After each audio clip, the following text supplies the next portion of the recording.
कभी अल्ताफ भाई को भी वापस लाने के बारे में सोचा? ना मैं कभी उनसे ज़िंदगी में मिला हूँ, ना उन्होंने मेरे लिए कुछ किया है।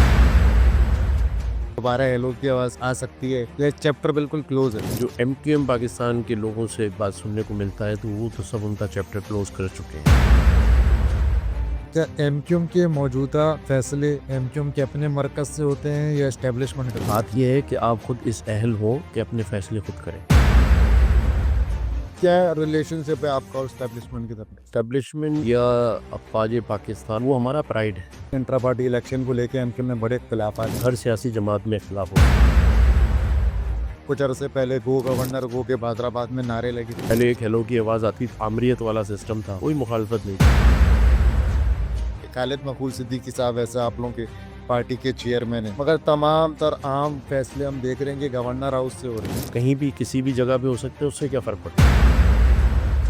क्या आपको लगता है खालिद मकबूल सिद्दीकी और मुस्तफ़ा कमाल भाई की दोस्ती हो जाएगी? पार्टियां दोस्ती करने के लिए नहीं है।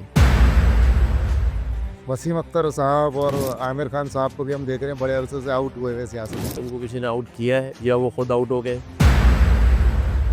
इमरान खान साहब को देख रहे हैं वापस जेल से आते हुए। आ जाए जेल से, क्या है, हमारा काम तो भी अदालतों ने रखा।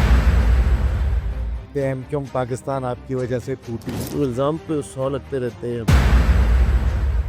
और शहबाज शरीफ साहब क्या कर रहे हैं कराची के? शहबाज शरीफ साहब देखें, वफाक में उनकी हुकूमत है लेकिन सूबे में तो उनकी हुकूमत नहीं है। एमक्यूएम और पीपल्स पार्टी का एक गठजोड़ बन गया है। ज़ाहिर है मुतमईन करना आम शहरियों को कोई आसान काम नहीं है।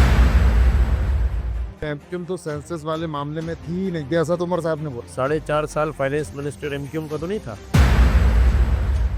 अगर आपको एक दिन का सीएम बना दिया जाए तो आप क्या करेंगे? नहीं सर, वो तो चले फिल्मों में बन जाता है। हाँ, हम एक दिन बने तो फिर 100 दिन खुद ही निकाल लेंगे।